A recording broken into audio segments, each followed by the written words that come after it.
ಏನು ಮಾಡ್ತಿದ್ದಾರೆ ಈ ಮೂರ್ಖರು ದೇಶದಲ್ಲಿ? ನೋಡಿ, ಎಂಥ ಒಬ್ಬ ನಾಯಕ ಇದ್ದಾನೆ ನಮಗೆ, ಎಂಥ ನಟ ನೋಡಿ, ಅವನು ಹೆಂಗೆ ಮಂಗ ಮಾಡ್ತಾ ಇದ್ದಾನೆ ನೋಡಿ ಈ ದೇಶನ.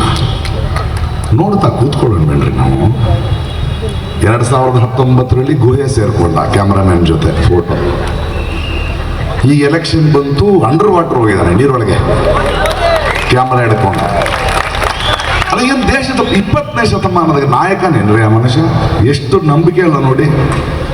ನಾನು ಹೇಳಿದೆ, ಇನ್ನೊಂದು ಸ್ವಲ್ಪ ಕೆಳಗೆ ಹೋಗಿದ್ರೆ ನಮ್ಮ ದೇಶದ ಸಮಸ್ಯೆಗಳಾದರೂ ಸಿಗ್ತಿತ್ತು, ಸ್ವಲ್ಪ ನೋಡ್ಬೋದಿತ್ತಲ್ಲಪ್ಪ ಅಂದರೆ. ಅಲ್ಲಿ ತನಕ ತಗೊಂಡೋಗಿ ಆಯ್ತು ಈ ದೇಶವನ್ನು. ಮುಂದಿನ ಚುನಾವಣೆಗೆ ಚಂದ್ರನ ಮೇಲೆ ನಿಂತ್ಕೋತಾನೆ.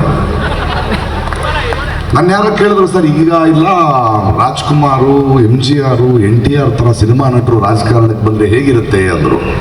ಅದಕ್ಕೆ ಚಾನ್ಸೇ ಕೊಟ್ಟಿಲ್ಲ, ಅವನೇ ದೊಡ್ಡ ನಟ ಆಗ್ಬಿಟ್ನಲ್ಲ. ದಿನಕ್ಕೆ 5 ಕಾಸ್ಟ್ಯೂಮ್ ಯಾರು ಚೇಂಜ್ ಮಾಡ್ತಾರೆ ಅನ್ರಿ? ಯಾರಪ್ಪ ದುಡ್ಡು?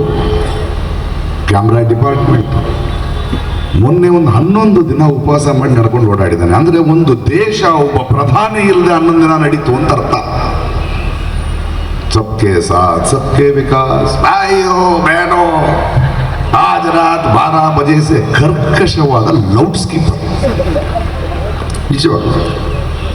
ಆಮೇಲೆ ನಾವು ವಂದೇ ಭಾರತ್ ಎಕ್ಸ್ಪ್ರೆಸ್ಗಳನ್ನ ಮಾಡಿದ್ರು. ಸ್ಟೇಷನ್ ಮಾಸ್ಟರ್ ಕೂಡ ಅಷ್ಟು ಟ್ರೈನ್ಗಳಿಗೆ ಬಾವುಟ ತೋರಿಸಿಲ್ಲ ಈ ದೇಶದಲ್ಲಿ.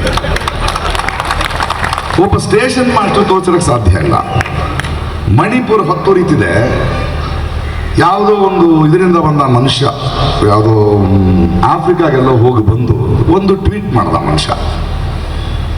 ಆ ಮನುಷ್ಯ ನಾನು ಕೇಳಿಸ್ಕೊಳ್ತಿದ್ದಾರೆ ಅಂತ ನನಗೆ ಗೊತ್ತಿತ್ತು. ಯಾಕಂದರೆ ನಾನು ಅವನಿಗೆ ಟ್ವೀಟಿಗೆ ವಾಪಸ್ ಉತ್ತರ ಕೊಟ್ಟ ತಕ್ಷಣ ಅವನ ಟ್ವೀಟನ್ನು ಡಿಲೀಟ್ ಮಾಡ್ದ ಮನುಷ್ಯ.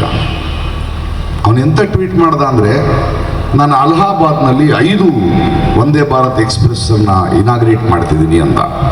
ಅದರಲ್ಲಿ ಒಂದಾದರೂ ಮಣಿಪುರಕ್ಕಿದೆಯಪ್ಪ ಅಂತ ಕೇಳಿದೆ, ಡಿಲೀಟ್ ಮಾಡಿಬಿಟ್ಟ. ಅಂದರೆ ನಿರಂತರವಾಗಿ ಪ್ರಶ್ನಿಸಿದರೆ ಕೇಳಿಸ್ಕೊಳ್ತಾರೆ. ಈಗ ನಾವು ಪ್ರಶ್ನೆ ಮಾಡಬೇಕಾಗಿದೆ. ಭಾರತೀಯ ಜನತಾ ಪಾರ್ಟಿ ಮತ್ತು RSSನಂಥ ಕಿಡ್ನ್ಯಾಪಿಂಗ್ ಟೀಮ್ ಈ ದೇಶದಲ್ಲಿ ಇಲ್ಲ. ಭಗತ್ ಸಿಂಗ್ನ ಕಿಡ್ನ್ಯಾಪ್ ಮಾಡಿದ್ದಾರೆ. ಭಗತ್ ಸಿಂಗ್ ಇದ್ರೆ ಎದ್ದು ಓದಿದ್ರು ಇವರು. ಪಟೇಲ್ರನ್ನು ಕಿಡ್ನ್ಯಾಪ್ ಮಾಡಿ ಪ್ರತಿಮೆ ಮಾಡಿ ಇಟ್ಬಿಟ್ಟಿದ್ದಾರೆ. ಬರಹ ಪರಿಹಾರಕ್ಕೆ ದುಡ್ಡು ಕೊಡೋಕ್ಕೆ 100 ಕೋಟಿ ಇರಲ್ಲ, 3000 ಕೋಟಿಗೆ ಪ್ರತಿಮೆ. ಈಗ ಕೋಟಿ ಚೆನ್ನೈಯನ್ನು ಕಿಡ್ನ್ಯಾಪ್ ಮಾಡಕ್ಕೆ ಬಂದರು. ರಾಮ ಲಕ್ಷ್ಮಣನ ಕೊಟ್ಟು ಒಂದು ಬುದ್ಧಿ ಕಲಿಸಿದಿರಿ, ಒಳ್ಳೇದು. ಅವರವ್ರ ಭಾಷೆಯಲ್ಲಿ ಅವ್ರ ಜೊತೆ ಹಾಗೆ ಮಾತಾಡ್ಬೋದು. ಮಾತೆತ್ತಿದ್ರೆ ಮಸೀದಿ, ರಾಮ ಮಂದಿರ, ಹಿಂದೂ, ಮುಸ್ಲಿಂ. ನೋಡಿ, ಒಂದು ಕಾಲದಲ್ಲಿ ದಂಡೆತ್ತು ಬಂದರು ರೀ, ಮುಸ್ಲಿಂ ರಾಜರು ಬಂದರು, ಹಿಂದೂ ರಾಜರು ಬಂದರು. ಆಗಿನ ಕಾಲದಲ್ಲಿ ದುಡ್ಡಿಗೆ, ಆಸೆಗೆ ಅವ್ರು ಮಾಡಿದ ಬಲಾತ್ಕಾರಗಳೆಲ್ಲ ಅವ್ರ ಕಡಿಮೆ ದೇವಾಲಯಗಳು, ಮಸೀದಿಗಳು ಇಲ್ಲ, ಒಪ್ಕೊಳ್ಳೋಣ. 20ನೇ ಶತಮಾನದಲ್ಲಿ ಭಾರತ ದೇಶದಲ್ಲಿ ಎಲ್ಲೆಲ್ಲೂ ಅಲ್ಲಲ್ಲಿ ಒಂದು ಮಸೀದಿನ ಆಗಿದ್ರೆ ಒಂದು ಮಂದಿರ ಸಿಗಬಹುದಪ್ಪ. ಅದನ್ನಾಗಿದ್ರೆ ಕೆಳಗೊಬ್ಬ ಬುದ್ಧ ಸಿಗ್ಬೋದಲ್ವಾ? ಎಷ್ಟಾಗೀತಾ ಹೋಗ್ತಿರ್ರಿ.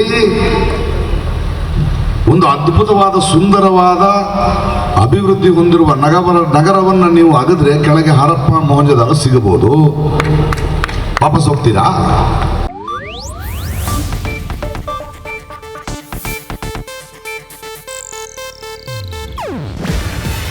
ಇದು ಏಷ್ಯಾನೆಟ್ ನ್ಯೂಸ್ ನೆಟ್ವರ್ಕ್ ಪ್ರಸ್ತುತಿ. ನೀವು ನೋಡ್ತಿದ್ದೀರಾ ಏಷ್ಯಾನೆಟ್ ಸುವರ್ಣ ನ್ಯೂಸ್.